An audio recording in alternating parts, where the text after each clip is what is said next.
Assalamualaikum warahmatullahi wabarakatuh.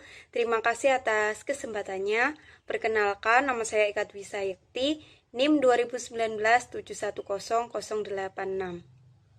Terima kasih atas kesempatannya. Perkenalkan, nama saya Rahma Julia Filiana dengan NIM 2019 710380 dari kelompok 2. Terima kasih atas kesempatannya. Saya Haya Baratasiwi dengan NIM 2019 710589. Baik, terima kasih atas kesempatannya. Perkenalkan, nama saya Ahmad Robidul Umam dengan NIM 2019 710682. Assalamualaikum warahmatullahi wabarakatuh. Terima kasih atas kesempatannya. Perkenalkan, nama saya Putri Diana Ulaning Tias dengan NIM 2019 710786 dari kelompok 2.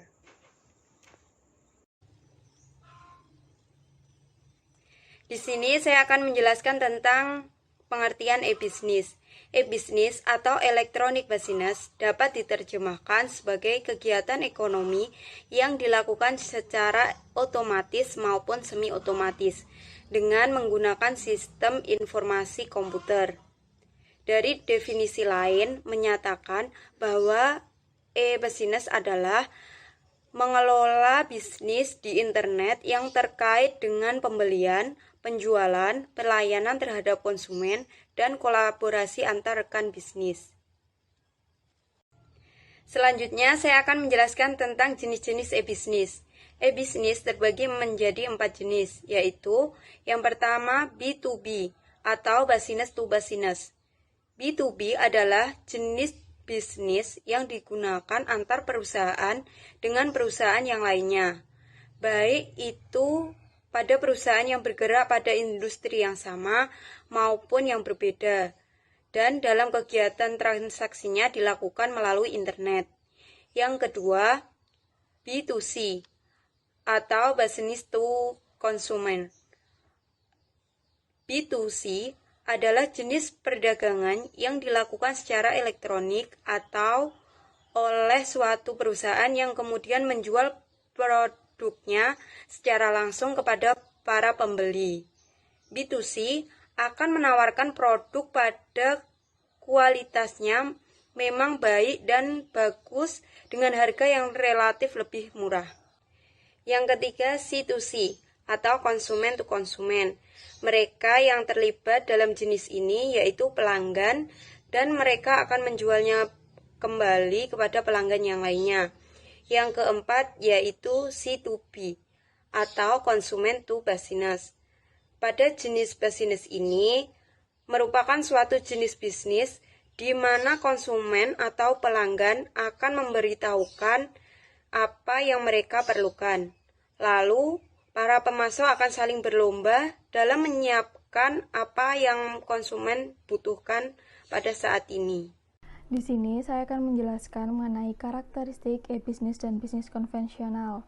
E-bisnis memiliki karakteristik tujuan yang sama dengan bisnis secara konvensional.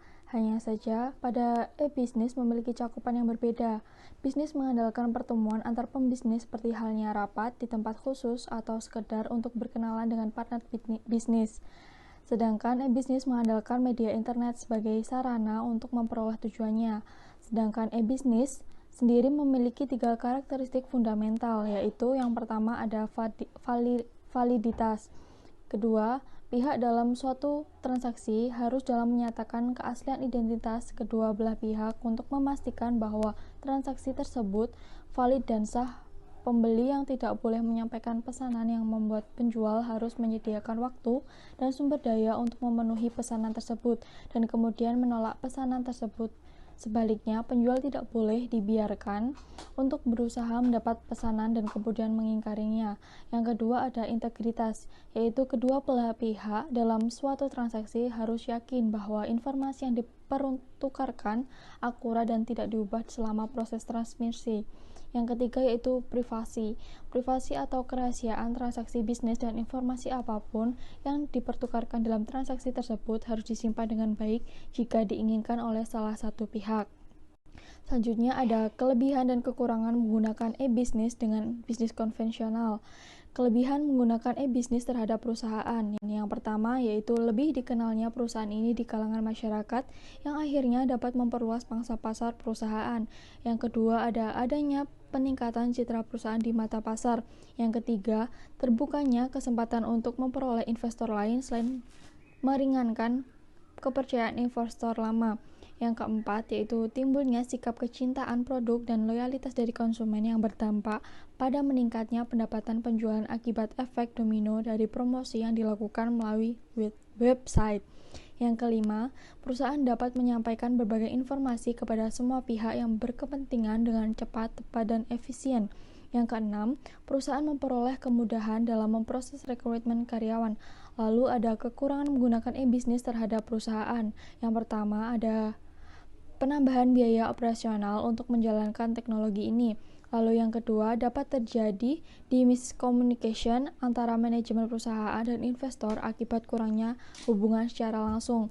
Yang ketiga, jika terjadi kesalahan yang telah dimuat di media ini, akan sulit untuk memperbaikinya, karena hal ini dengan sangat cepatnya tersebar kepada setiap pembaca. Yang keempat, perusahaan mau tidak mau harus membuka semua informasi melalui media ini. Dengan demikian, perusahaan tidak dapat menutup-nutupi keadaan, bahkan yang kurang baik dalam diri perusahaan. Hal ini akan memberi sinyal negatif bagi investor atau pihak lain yang selanjutnya akan dilanjutkan oleh teman saya. Baik, terima kasih atas kesempatannya. Selanjutnya saya akan menjelaskan mengenai perbedaan bisnis online dengan bisnis konvensional atau bisnis offline. Perbedaan bisnis online dengan bisnis konvensional bisa dilihat dari 4 segi. Yang pertama dari segi modal usaha, yang kedua dari segi tempat usaha, yang ketiga dari segi cara kerja, dan yang keempat dari segi metode promosi. Yang pertama dari segi modal usaha, bisnis online dapat dimulai dengan bisnis yang sedikit, karena bisnis online dapat mulai berjualan, misalnya melalui media sosial ataupun website. Jadi, modal yang diperlukan itu tidak sebanyak bisnis konvensional. Sedangkan bisnis konvensional membutuhkan modal lebih banyak daripada bisnis online, karena pasti dibutuhkan modal untuk menyewa tempat usaha, untuk menggaji karyawan, dan lain sebagainya. Selanjutnya yang kedua, dari segi tempat usaha, bisnis online tidak perlu melakukan sewa tempat usaha karena website dan media sosial bisa dijadikan tempat usaha untuk berbisnis.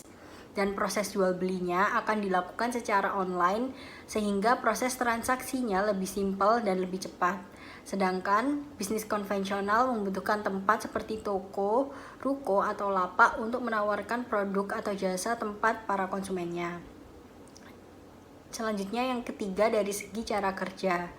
Bisnis online memiliki waktu yang fleksibel karena jika berbisnis secara online dapat melakukan pengecekan penjualan atau mengontrol bisnis kita dimanapun dan kapanpun.